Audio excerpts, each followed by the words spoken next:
Alô, meus amigos, nós estamos iniciando o Falar com Você no canal do Jornal dos Romeiros do YouTube, neste dia 4 de setembro de 2025, né? Eu queria lembrá-los que é preciso que se ame a arte popular e não se considere como atividade despecienda de pessoas ignorantes.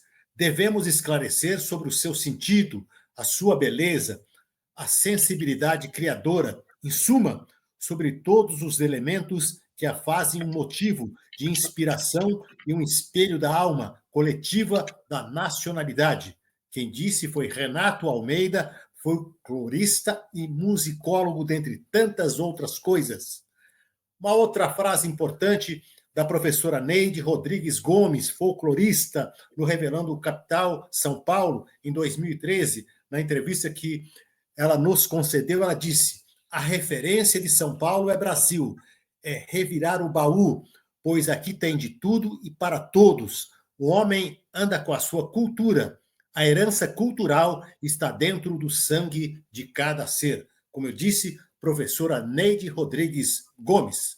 Bem, gente, antes de chamar o convidado especial para uma boa prosa, eu quero lembrá-los que a inscrição no canal do Jornal dos Romeiros no YouTube é importantíssimo. Compartilhe com seus grupos, amigos e familiares. Dê também o seu joinha. É importante que você dê o joinha para que o YouTube nos enxergue e passe para mais pessoas. Sim, cada joinha que você der, 5 a 10 pessoas a mais estarão recebendo o programa Fala com Você. E quem ganha com isso, naturalmente, são os protagonistas da cultura popular. Você que é o protagonista da cultura popular. Aliás, é importante saber, você que mora em qualquer canto desse país, quer participar do Falar com Você, entre em contato com a nossa produção. Bem, gente, visto isso, eu quero apresentar a vocês todos o nosso convidado para a prosa de hoje, Olegário Venceslau, advogado, escritor, poeta, ex-presidente da Comissão Alagoana de Folclore e autor de diversas obras literárias. Ele que mora lá no interior das Alagoas, na cidade de Chã Preto. Seja bem-vindo, Olegário, meu amigo. Como é que está Chã Preto? Chã Preta, né? Chã Preta, meu amigo Vladimir, quero lhe agradecer pelo convite que você me fez para estar no seu programa e é uma alegria poder falar contigo e me dirigir a todos os seus ouvintes, telespectadores, esse público que ama e que tem uma paixão pela cultura popular. Nós aqui em Alagoas costumamos dizer que quem bebe da água aqui de nossa terra jamais esquece. E graças a Deus estamos bem, aqui um pouco chuvoso e o frio, algo até raro, porque nossa região é uma região um pouco quente, aqui no Nordeste, mas graças a Deus estamos todos bem. Olegário, deixa eu perguntar para você o seguinte: você participou conosco aqui do Falar com Você, não sei se você se lembra, no dia 30 de novembro de 2021. Está fazendo tempo, está quase 4 anos aí. Vai lembrar disso? Vamos Lembro falar. perfeitamente.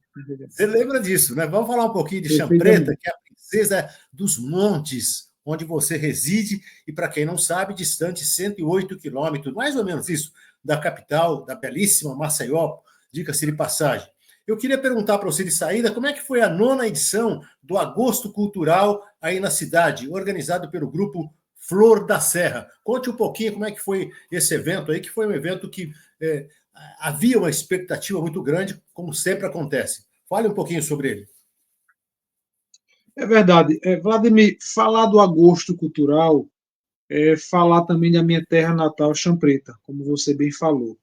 Essa Sim. cidade pequena, localizada na zona da mata aqui do nosso estado, mais precisamente no Vale do Paraíba alagoano, é uma cidade que, embora muito pequena territorialmente, geograficamente, é um dos polos da cultura popular do nosso estado de Alagoas. Para se ter uma ideia, nossa cidade aqui, Chã Preta, antes de entrar no evento Agosto Cultural, presenteou Alagoas e o Brasil com uma das maiores figuras, um dos maiores ícones do folclore alagoano, que foi o saudoso folclorista Pedro Teixeira de Vasconcelos, um nome bastante conhecido, sobretudo na região de Olímpia, aí em São Paulo, quando anualmente, a convite do professor Santana, Pedro estava lá representando não apenas a pequena Champreta, mas também o nosso estado de Alagoas. E o nosso evento, Agosto Cultural, esse evento que tivemos a honra de participar na 9ª edição, como você falou, foi um evento organizado pelo grupo Flor da Serra. Esse grupo, remanescente do núcleo folclórico Beatriz Vasconcelos, criado na década de 70 pelo folclorista Pedro Teixeira, que após o seu falecimento, em 2000, deu continuidade às ações, a todo o legado que Pedro deixou, não apenas no que diz respeito às manifestações culturais, às danças, os grupos folclóricos, mas também com relação às artes e à história cultural de nossa região. Esse evento teve início a semana passada, já concluiu essa 9ª edição. Nós tivemos apresentações folclóricas aqui no centro da cidade e contamos naquele momento com a participação de vários grupos folclóricos de várias regiões, não apenas de Alagoas, mas também do país inteiro. Alguns estados estiveram presentes aqui no evento que nós realizamos, juntamente com o Grupo Flor da Serra, para abrilhantar as nossas manifestações culturais. E tivemos o apoio da rádio comunitária local, Novo Horizonte, contamos também com o apoio do poder público local e também da Escola Estadual Isidro Teixeira, onde Sim. os alunos daquela escola estadual participaram de uma forma muito presente durante os 3 dias de evento, que iniciou-se com a escolha da rainha da 9ª edição, certo? Houve uma escolha de uma rainha para representar todo esse festejo. Após esse evento da escolha da rainha, tivemos a apresentação de alguns grupos folclóricos aqui da região de Alagoas, sobretudo Maceió e Viçosa. No dia seguinte, tivemos uma mesa redonda no centro da cidade, onde, em praça pública, nós, juntamente com outras personalidades ligadas à cultura local, à cultura alagoana, nós discorremos em cima de um grande palanque aqui no centro da cidade sobre a temática do folclore e a sua ligação com a agricultura, porque para nós aqui em Alagoas, sobretudo para a nossa região da Zona da Mata, o folclore tem uma relação muito intrínseca com o homem, com o agricultor, com aquele que convive na zona rural.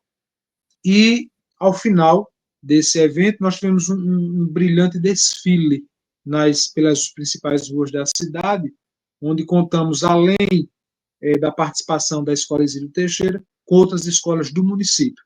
De sorte que esse evento veio a brilhantar ainda mais os festejos culturais da nossa região e manter esse legado que nós recebemos, sobretudo, do grande folclorista que foi Pedro Teixeira de Vasconcelos.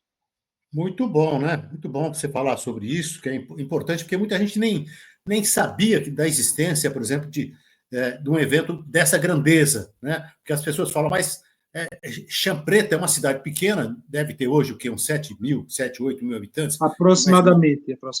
Aproximadamente tem isso, né? Mas tem uma riqueza grande, como se acabou de relatar, folclore, né? E, sobretudo, também na zona rural, que as pessoas que moram na zona rural, é engraçado, né? O Legário, a gente sempre fala o seguinte, né? Muita coisa nasce na zona rural, né? Sobretudo, grandes manifestações folclóricas, né? Isso é muito importante, não é? Esse contato, como você colocou aí, do folclore com a zona rural, né? Intrinsecamente, é fundamental até para a sobrevivência do próprio folclore brasileiro, né?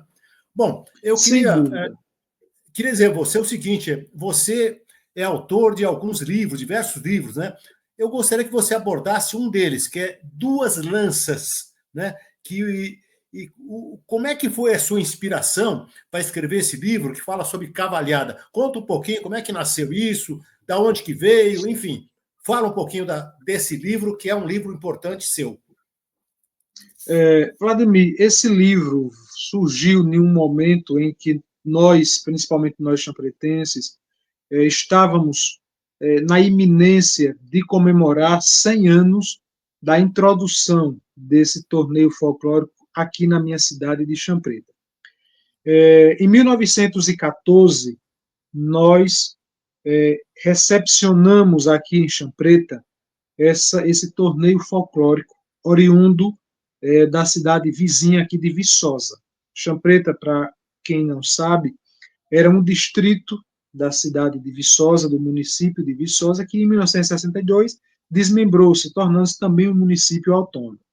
E em 1914 para 1915, nesse interregno temporal, alguns cavaleiros de Viçosa, na época, vieram para Champreta, que era um povoado de Viçosa, ensaiar esse torneio folclórico com alguns moradores aqui de Champreta.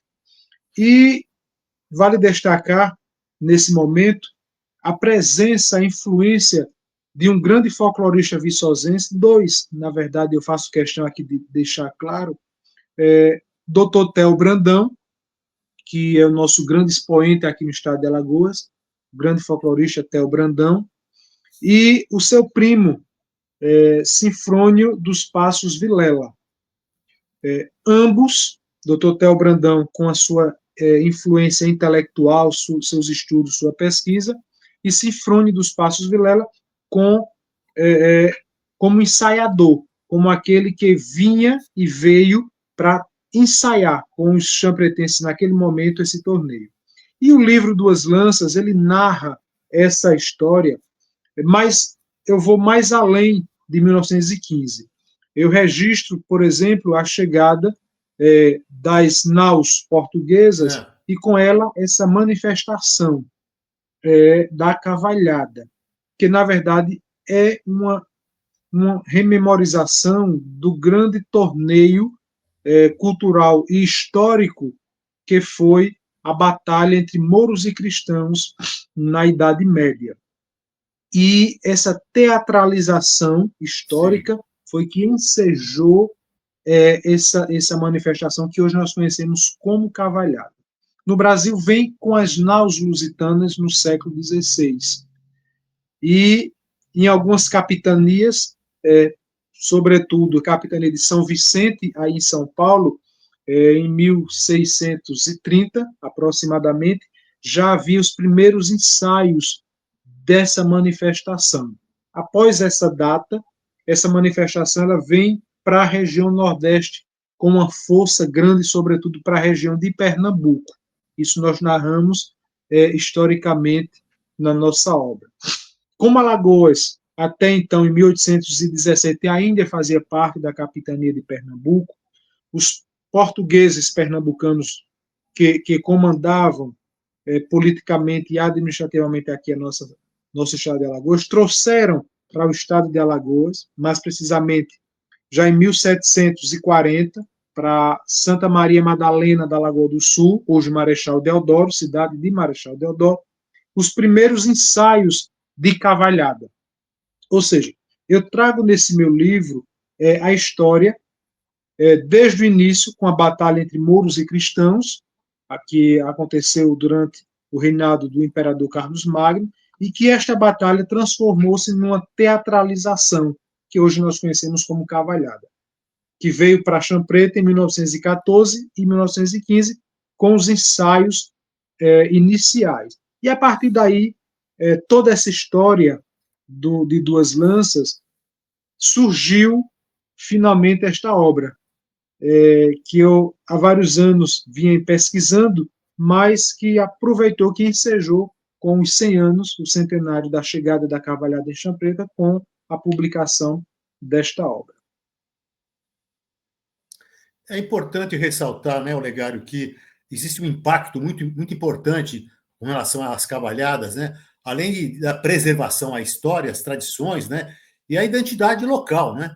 é uma excelente atração turística também, né? E relevante à educação. Então, as pessoas não imaginam o quanto é importante você ter uma manifestação histórica, né? Lendária como são as cavalhadas. Agora eu pergunto, vocês continuam tendo essas manifestações aí em Chão Preta? Sim, sobretudo a nossa cavalhada, já com 110 anos de existência em território champretense, ela é mantida por um grupo de cavalheiros que anualmente correm, fazem as suas apresentações no parque aqui de Cavalhada, sobretudo nas festas de Santa Luzia, que acontecem no mês de dezembro, dia 13 de dezembro, na festa de emancipação política aqui de Champreta, em 11 de março, e na festa de São Sebastião, em 20 de janeiro.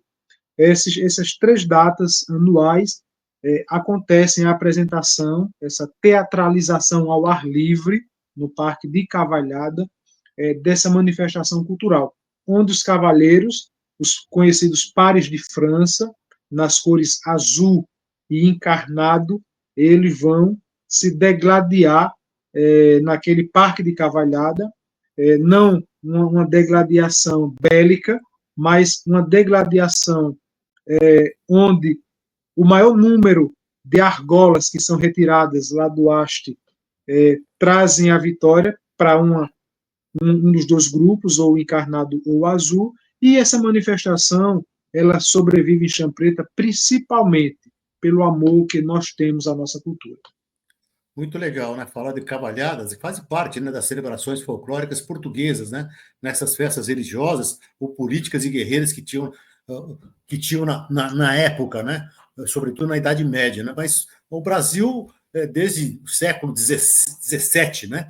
Bom, ainda com relação à cavalhada, o Olegário, eu queria, recentemente nós recebemos aqui no Falar com Você, o presidente da Comissão Franciscana de Folclore do Estado de Goiás, José Roberto de Souza. Dias atrás, ele nos enviou 2 fotos dos cavaleiros encastelados numa apresentação, lá deles mesmo, né? Segundo ele, todos mantêm a tradição de cavalaria que determina que devem dobrar a aba direita do chapéu. Eu queria mostrar as fotos, Ana Maria. Você tem essas 2 fotos aí das cavalhadas lá de São Francisco, porque Goiás, sobretudo no interior, tem uma tradição muito grande. Quer ver as fotos? Vamos ver as fotos que o José Francisco nos mandou. Essa é a cavalhada lá de São Francisco de Goiás, né? Do estado de Goiás, uma cidade do interior, e ele participou do Falar com Você, a questão, acho que um mês atrás, aí por aí, né? Mais ou menos isso, né?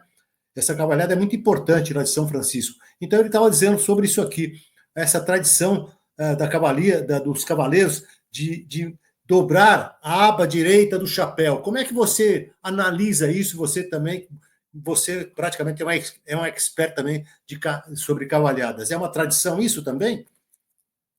Vladimir, deixe eu tentar explicar. A cavalhada, embora ela seja um torneio folclórico aparentemente idêntico em várias partes do país, existem algumas peculiaridades que são recepcionadas por algumas regiões e que diferem das demais. A nível geral, a cavalhada, esse torneio folclórico, ele é a apresentação normalmente de 12 cavaleiros, 6 representando o cordão azul, que Sim. historicamente simbolizam os cristãos, e 6 cavaleiros representando o cordão encarnado, o vermelho, que na teatralização representam os mouros, ou seja, os muçulmanos. O que acontece?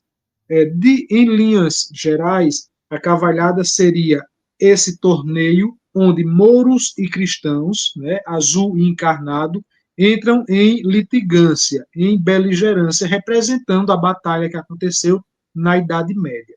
Com relação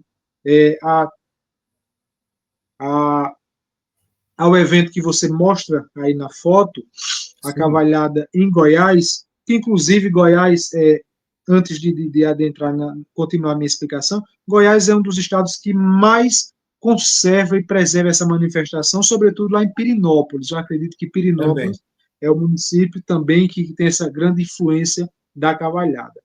O que acontece da cavalhada de Goiás para a cavalhada de Alagoas, de uma forma geral? Há uma diferença, primeiro, nos rituais. Cada cavalhada, cada estado, cada região tem um ritual diferente na hora de teatralizar esse torneio folclórico, de apresentar esse torneio. Por exemplo, aqui em Alagoas nós temos um costume, uma tradição em que os pares de França, os cavaleiros, eles usam indumentária na cor branca, todos eles na cor branca, calça branca, camisa branca, mas o que os diferencia é a faixa que recai sobre o ombro de cada um deles, a faixa na cor do seu cordão, ou azul ou encarnado. Por exemplo, na cavalhada de Goiás não existe essa peculiaridade, enquanto que aqui na nossa região em Alagoas existe.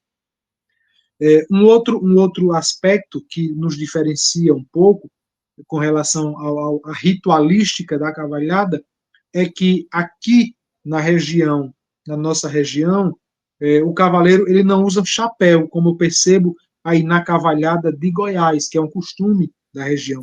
Nós usamos capes na cor azul e na cor encarnada. Uma outra questão que também nos diferencia, e isso é importante porque a cultura é isso, a cultura é rica nessas diferentes manifestações. Sim, e o que nos verdade. diferencia também, por exemplo, é o uso de punhais. Nessas cavalhadas aí de Goiás, pelo que nós já pesquisamos, não existe o cavaleiro não porta o punhal na cintura. Aqui, na nossa região, o cavaleiro, ele, sobre o cinto, ele porta também um punhal de prata, que esse punhal tem um significado e tem um uso durante a ritualística da escaramuça, onde ele, o cavalheiro, ele utiliza no final, pelo menos para nós aqui, da nossa manifestação cultural, ele utiliza o punhal no lugar da lança. Por Sim. quê? Porque no embate, historicamente, ocorre casos em que o cavaleiro perde a lança na batalha, isso de forma teatral, ele perde a lança, ou o inimigo consegue tirar a lança dele, e para que ele não fique imune, não fique desprotegido, ele utiliza o punhal que está na sua cintura como lança. E isso é usado também nos nossos ritos de cavalhada aqui em Alagoas. Tá? Enfim, pelo que eu percebo e pelo que nós já estudamos, a cavalhada em si, ela diferencia nos aspectos ritualísticos, sobretudo diferente na região. Mas a temática, a cavalhada em si, como essa linda manifestação cultural que representa a batalha entre mouros e cristãos, ela é única na sua totalidade. Mas o que diferencia cada cavalhada é a ritualística e a indumentária. Legal você explicar sobre isso, porque as pessoas ignoram, muitas vezes ignoram isso, né? Que existe, no aspecto do ritual das cavalhadas, diferenças por regiões, né? Os rituais, elas Sim, incluem dança, canto, celebração da vitória, e, enfim, são coisas que, como você acabou de explicar, é diferente, né, do estado de Alagoas, por exemplo, para Goiás, né? É importante a gente poder também esclarecer isso. Eu queria perguntar para você, Olegário, você comandou a comissão da outra vez que você esteve aqui, né? Você, na época, comandava a Comissão Alagoana de Folclore, comandou por alguns anos. Eu queria perguntar para você o seguinte: a gente tem falado, no Falar com Você, com diversos presidentes de comissões estaduais, e a gente tem apelado até para que houvesse um pouco mais de apoio às comissões, né? Que não são todos os estados hoje do Brasil que têm comissões. Alguns até pararam. Por exemplo, a Bahia está sem comissão. Pernambuco está com problema de comissão. Enfim, diversos estados não têm comissão porque não tem apoio nenhum logístico, né? Apoio financeiro, logístico, para poder se manter. Então, a pergunta a você é a seguinte: como é que você... Quais foram as dificuldades que você encontrou como presidente da Comissão Alagoana? E o que você pôde realizar na prática nesses anos que você foi presidente? Vladimir, A nossa comissão alagoana talvez seja uma das mais antigas do país. Ela foi criada em 7 de abril de 1948 por Dr. Theo Brandão. Dr. Theo Brandão, novamente eu falo aqui, ele é a nossa maior referência em folclore em Alagoas. Ninguém fala em folclore em Alagoas sem falar em Dr. Theo Brandão, nosso conterrâneo aqui de Viçosa, primo do ex-senador Teotônio Vilela e primo do cardeal Dom Avelar Brandão Vilela, cardeal primaz do Brasil. E doutor Brandão, quando criou essa comissão alagoana em 48, e de lá para cá tive a oportunidade de presidi-la em 2017, é uma comissão, como eu disse, uma das mais antigas, mas também uma das que mais, eu posso até estar equivocado, mas uma das mais profícuas comissões do nosso país. E eu vou dizer por quê.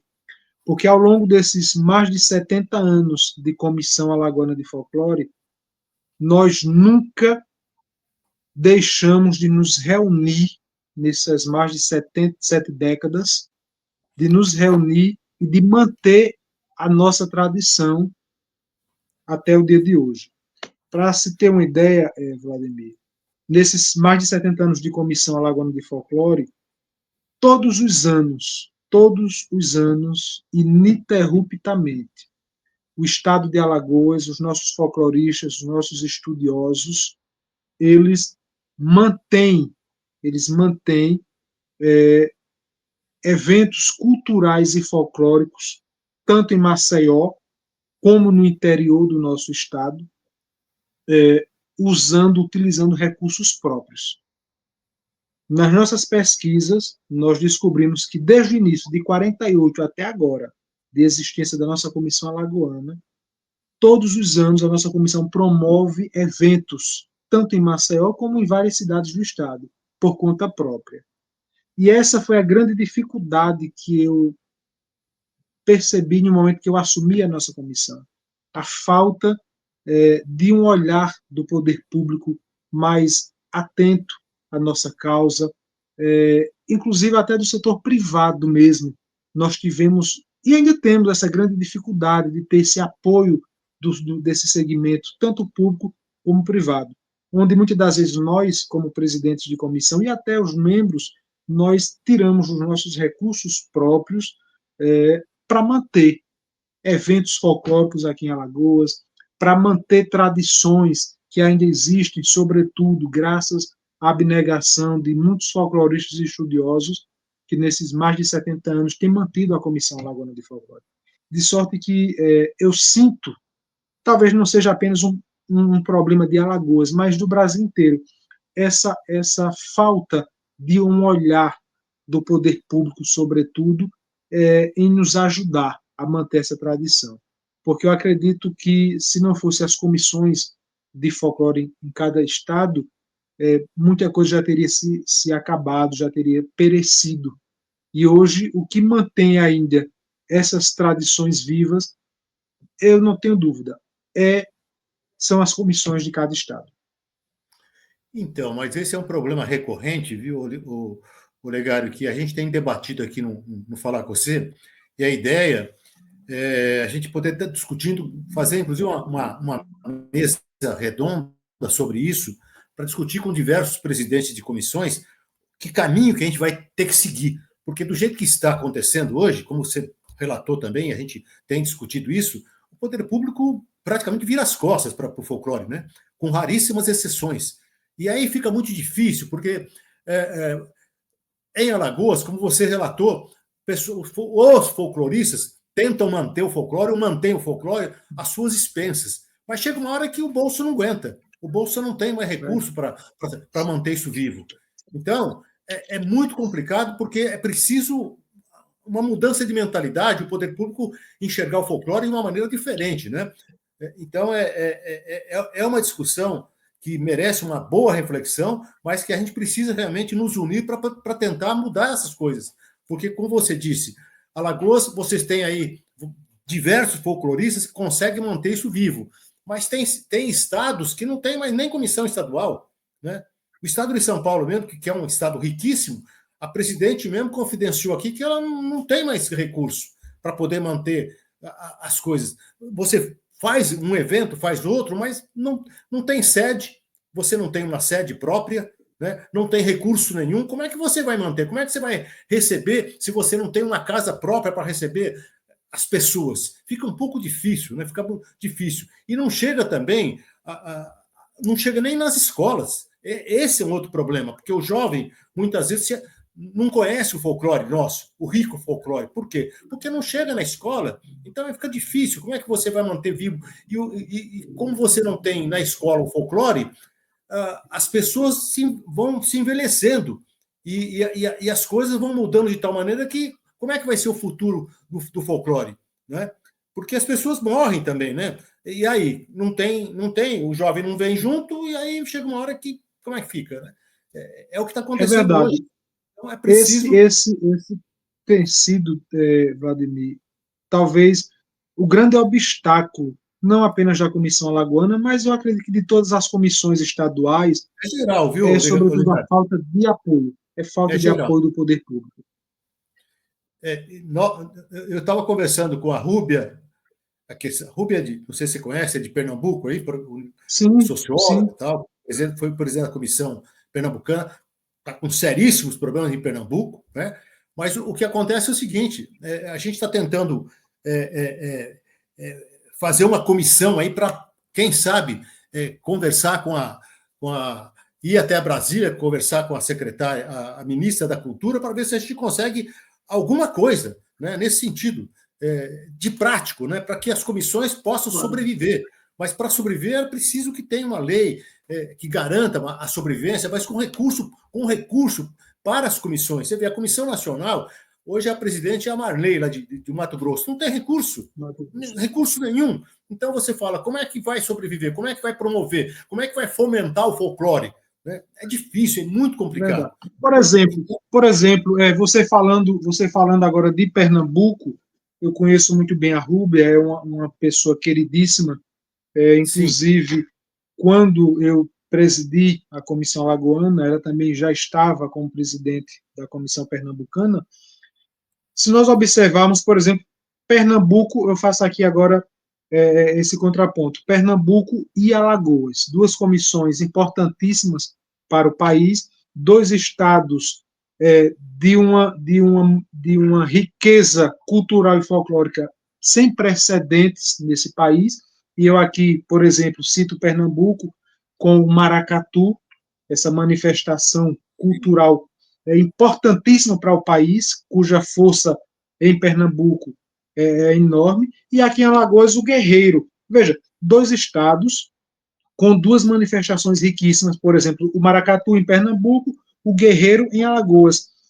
Se hoje nós, como folcloristas, como estudiosos, de alguma forma, não contribuirmos, às vezes até com recursos próprios, manifestações como essas correm o risco de, daqui a um tempo, começar a desaparecer, não ter mais brincantes, não existir mais brincantes de maracatu, não existir mais dançantes de guerreiro. Quer dizer, onde o poder público, ele muitas das vezes vira as costas para essas manifestações. Talvez o que precise seja uma articulação maior. Eu sou a favor de que haja uma articulação maior das comissões estaduais em conjunto com a Comissão Nacional, para que tente, de alguma forma, sensibilizar o Ministério da Cultura, por meio da ministra Margarete Menezes, para sim. que se crie uma lei que haja talvez um repasse mínimo mensal para cada comissão, conseguir se manter suas atividades. Eu acho que seria importante É a para nossa, todo o país. é a nossa proposta. Essa é a nossa proposta aqui do programa Falar com Você. A gente tem trabalhado isso já desde praticamente que nós começamos o programa. É por aí o caminho das pedras. E tem um outro agravante que eu acho, viu, Olegário? Porque o jovem quase que não participa. Por que ele não participa? Você pega a mídia hoje, a mídia hegemônica, né? O que ela trabalha com relação ao folclore? Ela mostra outras coisas Então, o jovem acaba recebendo dessa grande mídia outro tipo de informação, de música, de entretenimento, que não é o folclore. Claro, Então, claro.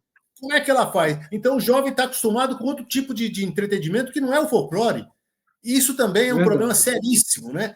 Então, você tem o programa Falar com Você hoje, como tem outros programas mais ou menos, né, dessa natureza, mas são poucos também, né? Que acabam falando do folclore, discutindo o folclore, fazendo uma reflexão, cobrando das autoridades. Nós aqui mesmo estamos cobrando até do município que haja uma participação maior dos protagonistas que moram no município, aqueles que realmente moram no município, que possam ter do poder público alguma coisa nesse sentido, né? Por Porque exemplo, senão. por exemplo, por exemplo, Vladimir, hoje nós vemos assim, em linhas gerais, muitas das vezes há recursos do poder público para financiar eventos que em nada contribui para o fomento, para a disseminação da cultura do nosso país, onde muitas das vezes Exato. até eventos que geram violências, que não contribuem para a formação intelectual, cultural do ser humano.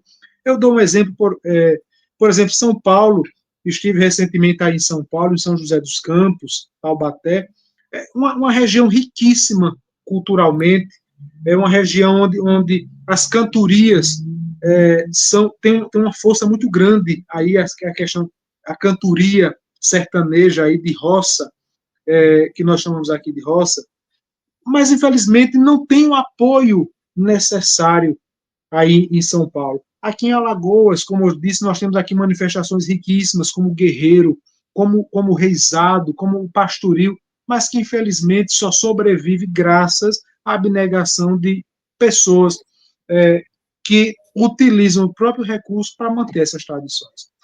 É Olha, lamentável, infelizmente. você falou em São Paulo, com a graça do Senhor, São Paulo teve um projeto que nasceu na secretaria, inclusive com o Toninho Macedo, um projeto folclórico chamado Revelando São Paulo, né? Revelando Isso São foi Paulo. em 1997, se eu não me engano, e nós participamos desde o início desse Revelando São Paulo.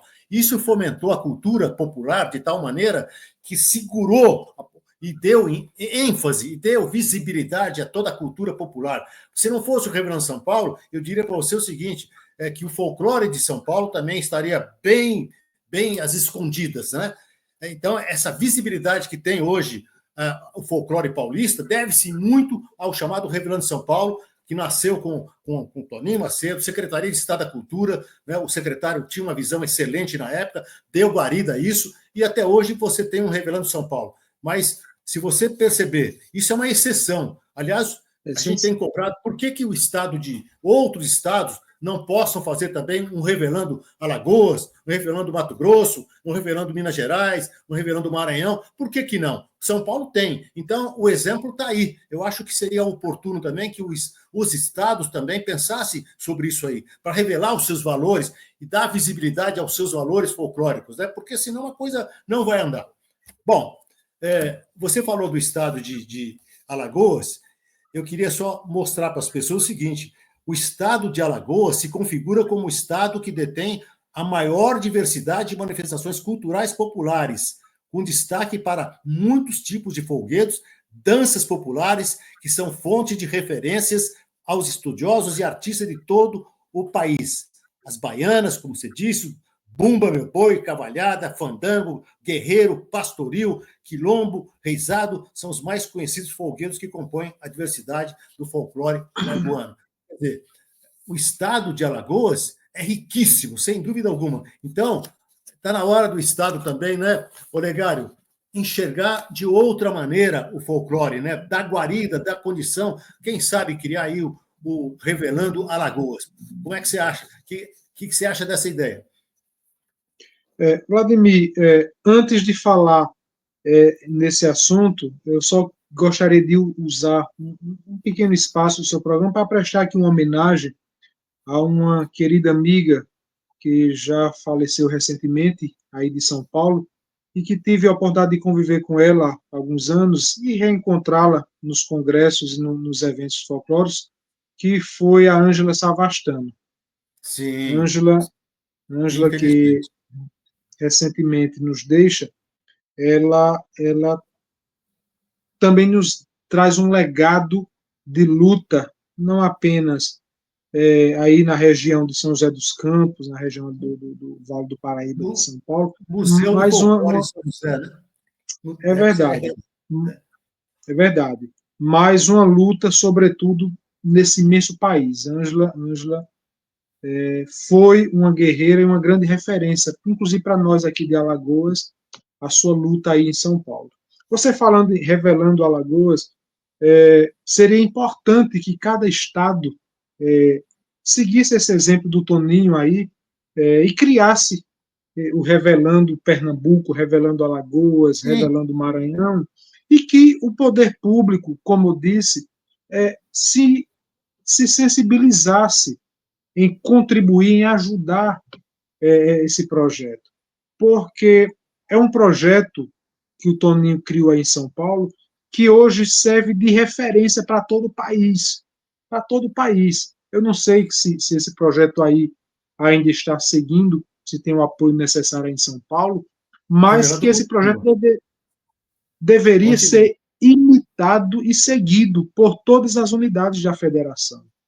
E eu Mas você faço aqui um sabe, apelo, sim, pode falar, faça o seu e apelo. aqui eu, e aqui eu faço um apelo aos governadores de estado eleitos legitimamente por todos os cidadãos, que se atentem, que tenham um olhar mais voltado às nossas tradições, às nossas culturas, que não fiquem apenas nas suas promessas de campanha. Próximo ano campanha eleitoral ao governo dos estados, que não fiquem apenas nas propagandas político-partidárias, mas que realmente saiam do papel esses projetos culturais de apoio à nossa cultura, porque se o país começar a não valorizar mais a cultura, a não manter, a não preservar essas tradições, daqui a algumas décadas, infelizmente, tudo que nós temos hoje de manifestações estará apenas adstrita a livros ou a imagens ou a vídeos.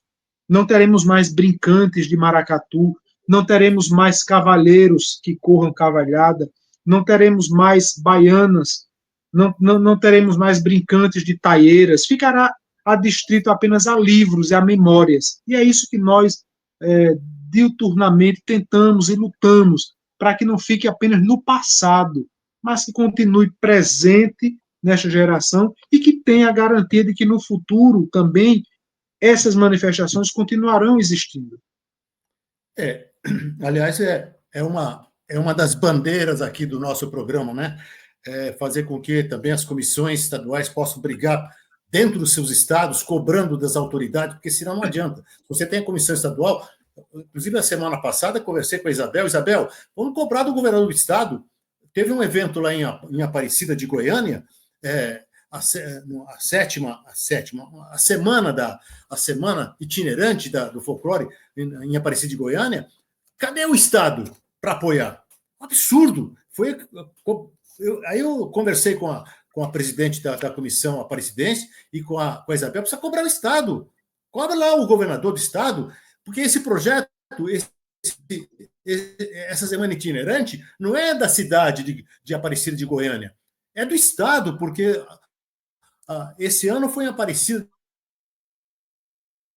de Goiânia, o ano que vem vai ser em outra cidade, mas representa o Estado de Goiás. Ora, se representa Goiás, a Secretaria de Estado da Cultura tem que dar todo o apoio, financeiro, inclusive, para que a coisa realmente possa fluir. Porque aí você vai fazer uma semana com um dia só, a semana tem que ser a semana, 4, 5 dias a semana, e não um dia só.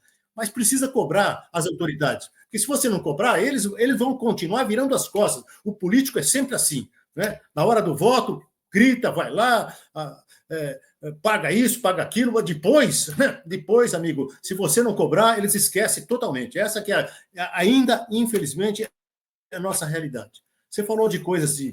Eu queria falar com você o seguinte, eu queria destacar também um livro chamado Enigmas Populares sobre Adivinhas, que foi um grande clássico da literatura de Alagoas, escrito por José Maria de Melo, o qual fez parte da Comissão Nacional de Folclore e da subcomissão alagoana de folclore. transmitido através da oralidade. Para quem não sabe, né, para quem está nos assistindo, são charadas, né, gênero textual popular do folclore, ou seja, perguntas desafiadoras que devem gerar uma resposta. Exemplo disso, o que é o que é? Quanto mais se tira, mais alto fica. Aí é uma pergunta. O que é o que é? Tem 5 dedos, mas não tem unha. O que é o que é? Cai de pé e corre deitado. Eu pergunto para você, ô Legário, esse costume ainda persiste aí no interior das Alagoas? Você que mora numa cidade pequena do interior, como é que você pode falar sobre isso? Porque na minha infância, isso lá em Venceslau, isso aí era ritual, né? Não sei como é que está hoje, por isso que eu estou te perguntando. Olha, apesar de toda a modernidade que nós vivenciamos, até aqui no interior do estado, cidade pequena, ainda assim, ainda nós conseguimos ver essas manifestações culturais e folclóricas muito fortes, sobretudo na região da Zona da Mata, aqui no nosso estado. E você falou agora de um grande folclorista aqui de Alagoas, que boa Dr. Zé notícia. Maria de Melo. Dr. Zé Maria de Melo me fez agora lembrar que Alagoas, você falava que Alagoas é o estado onde existe o maior número de manifestações de grupos folclóricos de todas as unidades da federação do país. Isso é verdade. Mas também Alagoas, talvez para muitos que não saibam, Alagoas talvez seja o único estado da federação, e eu vou falar agora e dizer por quê, que existiu uma escola folclórica, diferente das escolas convencionais que nós conhecemos. Havia em Alagoas a chamada Escola Folclórica de Viçosa. O que foi a Escola Folclórica de Viçosa? Viçosa é um município vizinho ao meu, Chão Preta, a 20 quilômetros de onde eu estou. Sim. A Viçosa foi o município que deu ao estado de Alagoas o maior número de folclorista e estudioso que já nasceu no estado de Alagoas. Em número e quantidade, vieram de Viçosa. E Viçosa, na década de 50, entre a década de 50 e 60, criou-se no imaginário da intelectualidade estadual o que hoje conhecemos como a Escola Folclórica de Viçosa. O que foi a Escola Folclórica de Viçosa? Foi uma reunião, digamos assim, de folcloristas, onde cada folclorista se ateve a uma manifestação de nosso folclore e que essa manifestação ela foi tomada a termo e foi transformada em livro. Você falou em Zé Maria de Melo. Zé Maria de Melo foi o responsável por manter essa escola do folclore juntamente com mais 3 outros folcloristas. Dr. Theo Brandão, Aloísio Vilela, o próprio José Maria de Melo e Dr. José Pimentel Amorim. E por que escola folclórica? Porque cada um desses 4 folcloristas de Viçosa, diga-se de passagem, nascidos na Viçosa, eles se dedicaram a algumas manifestações de nosso folclore. Foram responsáveis por registrar essas manifestações e, ao final, transformá-las em obras literárias. Dr. Theo Brandão, nosso grande expoente, foi responsável por catalogar e pesquisar as manifestações folclóricas ligadas ao Natal, aos folguedos natalinos, guerreiro, pastoril, reizado, taieira, tiveram na pessoa de Dr. Theo Brandão seu grande referencial, ou seja, o grande pesquisador dessas manifestações natalinas foi Dr. Theo Brandão. Aloísio Vilela, ele se ateve às questões das cavalhadas e dos cocos de roda. Tudo que nós conhecemos em Alagoas de cavalhada e coco de roda, devemos às pesquisas de José Aloysio Brandão Vilela, primo de Theo Brandão. Dr. José Maria de Melo, esse folclorista importante para a nossa região, se ateve às crendices populares e às adivinhações, enquanto que Dr. José Pimentel Amorim se ateve nos seus estudos às práticas da cura por meio das ervas e das plantas. De sorte que esse compêndio de estudos, de pesquisas folclóricas, se transformou no que nós conhecemos hoje como a Escola Folclórica de Viçosa, que tivemos esses 4 professores, todo esse compêndio de informações do nosso folclore, cada um na sua área. Olegário, a gente está quase no final do programa, infelizmente, porque você vê, a gente começou a conversar, o programa já está quase terminando. Eu queria que você falasse um pouquinho, as pessoas, quando eu falei que a gente ia conversar com você, falar sobre Alagoas, as pessoas pediram para que você pudesse falar um pouquinho dessa dança, o coco de roda, né? Que é conhecido como bambelô ou zamba. Fala um pouquinho sobre a importância disso para vocês aí de Alagoas. O coco de roda, ele tem uma ligação visceral com a agricultura local. E por que eu falo isso? E nas nossas pesquisas nós também descobrimos. Aqui no nosso estado, rapidamente, principalmente na zona rural do nosso estado de Alagoas, as pessoas viviam em casas de taipa, casas que eram construídas de barro, de varas entrelaçaadas e eram tapadas com barro. Sim. E para que houvesse essas tapações de casas, os colonos aqui de Alagoas, sobretudo a Zona da Mata, sempre faziam festas para tapar essa casa. Quando havia o tapamento das casas, os vizinhos chamavam uns aos outros para tapar a casa, e naquele momento havia sempre um pagode, onde os agricultores, pisando a massa com o pé, o massapê, descalço, para formar o barro úmido, molhado, começavam a dançar pagode em cima da massa, ali no chão, com pandeiro, começavam a dançar o que nós chamamos hoje de pagode rural. Aqui em Alagoas, nós conhecemos o coco de roda como pagode rural, que teve início na década de 20. E aí o que acontece? As pessoas, naquele momento, tapando a casa, ajudando o vizinho a tapar a casa, haviam ali a dança, onde, dançando sobre a massa, sob o som do pandeiro, começavam a dançar. E aí, com aquilo, nasceu o que nós conhecemos hoje como coco de roda. Essa dança tipicamente oriunda aqui da nossa região, da década de 20, nascida dessa ligação do trabalho braçal, o trabalho rural, com essa manifestação cultural e folclórica.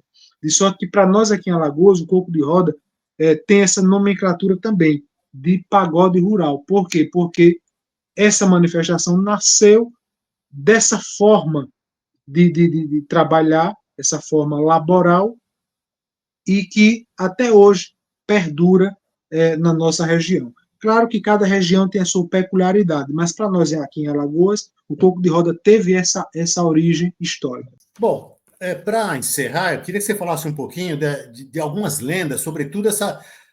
Interessante, essa porca sem cabeça é uma lenda de Alagoas, né? Eu queria que você falasse um pouquinho da importância das lendas para vocês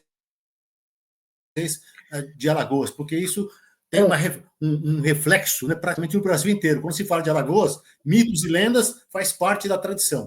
As nossas lendas aqui em Alagoas advêm, sobretudo, da oralidade ancestral, onde Sim. os nossos antepassados, os nossos ancestrais, eles costumavam transmitir essas histórias, né, essas lendas, de forma oral, de geração em geração.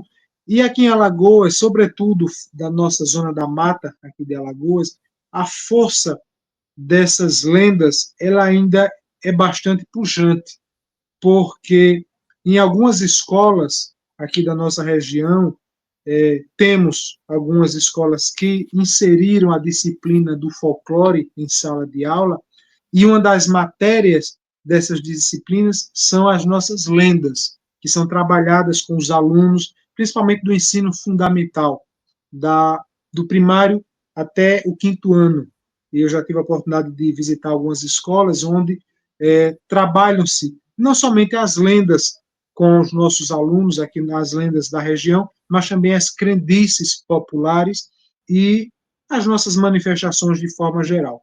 De sorte que aqui em Alagoas a gente tem essa ligação também muito forte com as lendas, porque é algo que nós recebemos dos nossos antepassados de forma oral, e que hoje nós, graças a Deus e graças à força e à atuação da nossa Comissão Alagoana de Folclore, conseguimos levar essas lendas para as escolas, que inclusive já recepcionaram como disciplinas também.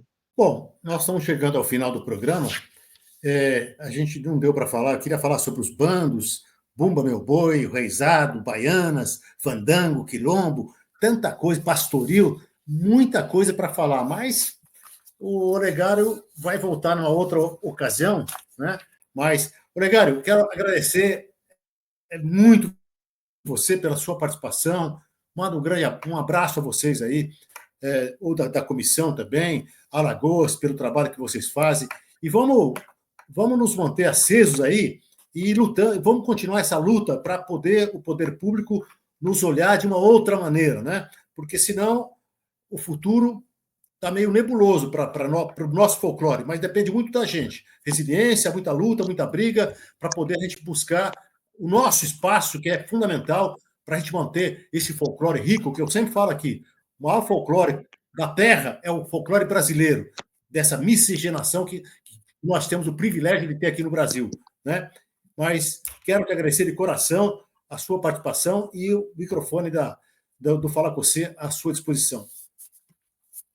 Vladimir, eu quero aqui agradecer a você novamente pelo convite que nos fez para esse bate-papo tão importante para a nossa cultura, para o nosso folclore, e dizer que é uma alegria poder contribuir de alguma forma para a preservação dessas manifestações culturais. Parabenizar você por este programa que, de forma abnegada, este programa que tem levado aos mais diversos rincões do nosso país o conhecimento, o amor pela nossa cultura. De sorte que, de parabéns, está todos aqueles que lutam diariamente para manter viva essa tradição. Viva Câmara Cascudo, viva Theo Brandão, viva Pedro Teixeira. Grande abraço, muito obrigado mais uma vez ao amigo Olegário Venceslau, que é advogado, escritor, poeta, ex-presidente da Comissão Alagoana de Folclore. Eu quero lembrá-los nesse final de programa que é importante a inscrição de vocês no canal do Jornal dos Romeiros no YouTube. Compartilhe com seus grupos, amigos e familiares. Dê o seu joinha. Muito importante o joinha, porque o YouTube vai passar para mais 5, 10. Cada joinha que você der aí, mais 5, 10 pessoas estarão recebendo o programa Falar Com Você. E isso é significativo para que você, que é o protagonista da cultura popular, também recebe essas benesses, tá certo? Bem, agradecimento especial ao Olegário Venceslau, que esteve conosco hoje, proseando sobre a rica manifestação que existe no estado das Alagoas, aos parceiros do Falar Com Você, a jornalista Ana Maria Fonseca Guimon pela produção e ao Divino Espírito Santo a nossa eterna gratidão. Gente, obrigado, bom final de semana e até quinta-feira que vem com um novo programa Falar Com Você. Um abraço.